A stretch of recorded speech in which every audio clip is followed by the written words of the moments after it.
nama saya Rizka dari kelompok 6 Prodi D3 Keperawatan. Halo, nama saya Devina Pramesti dari kelompok 6 D3 Keperawatan. Perkenalkan, saya Khalid Yulianti dari kelompok 6 Prodi D3 Keperawatan. Perkenalkan, nama saya Azhara dari kelompok 6 Prodi Diploma 3 Keperawatan. Perkenalkan, nama saya Putri Nandini dari kelompok 6 Prodi Diploma 3 Keperawatan. Kenalkan, nama saya Muhammad Rafi Solihin. Perkenalkan, nama saya Adri Rizky Hamidin. Halo teman-teman, pernahkah kamu membaca sila-sila Pancasila di sekolah? Kira-kira apa ya Pancasila itu? Bagaimana perjalanan Pancasila dari masa Orde Lama hingga saat ini? Dan apakah ada perubahan sila Pancasila? Yuk simak video berikut ini.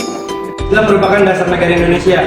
Pancasila dalam sejarah perjalanan bangsa Indonesia bukan sesuatu yang baru, melainkan sudah lama dikenal sebagai bagian dalam nilai-nilai budaya kehidupan bangsa Indonesia. Kemudian, nilai-nilai tersebut dirumuskan sebagai dasar negara Indonesia. Ideologi bangsa muncul bermula dengan lahirnya rasa nasionalisme kemerdekaan Indonesia. Rasa nasionalisme tertanam dan kuat dalam gerakan Perhimpunan Indonesia. Perhimpunan Indonesia ini bertujuan untuk menyatukan bangsa Indonesia dan menghadapi tantangan dan penjajahan dengan diskusi. Lahirnya Sumpah Pemuda pada tanggal 28 Oktober 1948 sebagai momen perumusan diri bangsa Indonesia. Saya David Pernyayi di Jepang pada 29 April 1945. Dalam sidang pertamanya ada 4 tokoh yang mengusulkan isi dasar negara. 4 tokoh tersebut yang pertama adalah Insinyur Soekarno, yang kedua adalah Bapak Muhammad Yamin, yang ketiga adalah Bapak Adi Kusumo, dan yang keempat ada Bapak Supomo. Dan dari 4 isi usulan dasar negara tersebut hanya satu yang diambil, yaitu dari usulan dari Bapak Insinyur Soekarno. Yang pertama isinya adalah nasionalisme atau bangsa Indonesia. Yang kedua ada internasionalisme atau kemanusiaan. Yang ketiga ada demokrasi yang mufakat.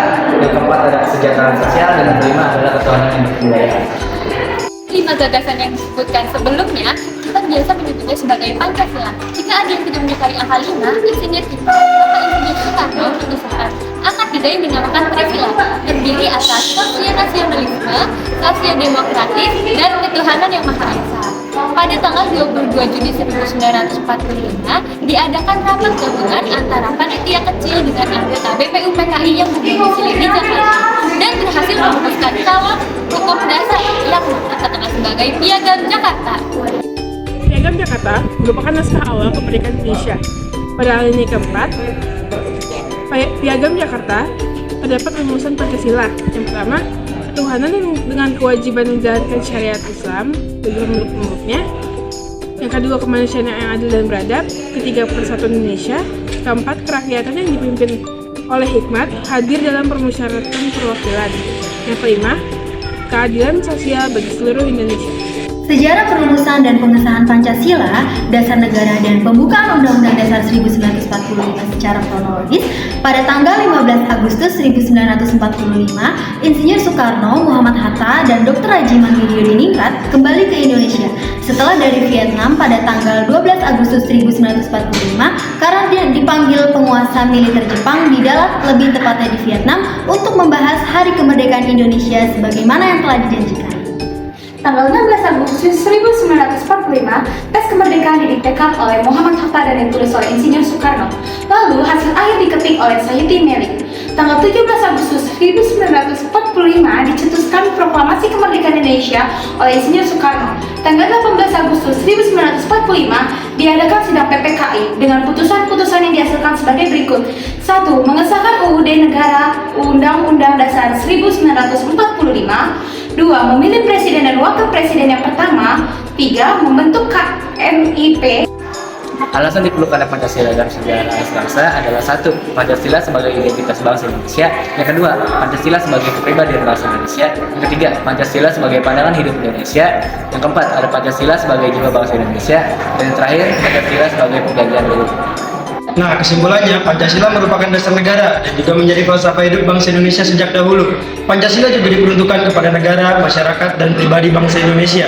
Sila-sila Pancasila itu tidak terlepas satu sama lain, melainkan satu kesatuan yang bulat, baik dalam fungsi dan kedudukannya sebagai dasar negara maupun sebagai falsafah hidup bangsa. Karena banyak krisis yang menimpa bangsa dan negara sebagai reaksi terhadap gejolak kehidupan bangsa tampak menonjol beberapa sila saja. Dari kalimat di atas, diketahui bahwa Pancasila memiliki peran dan keutuhan negara.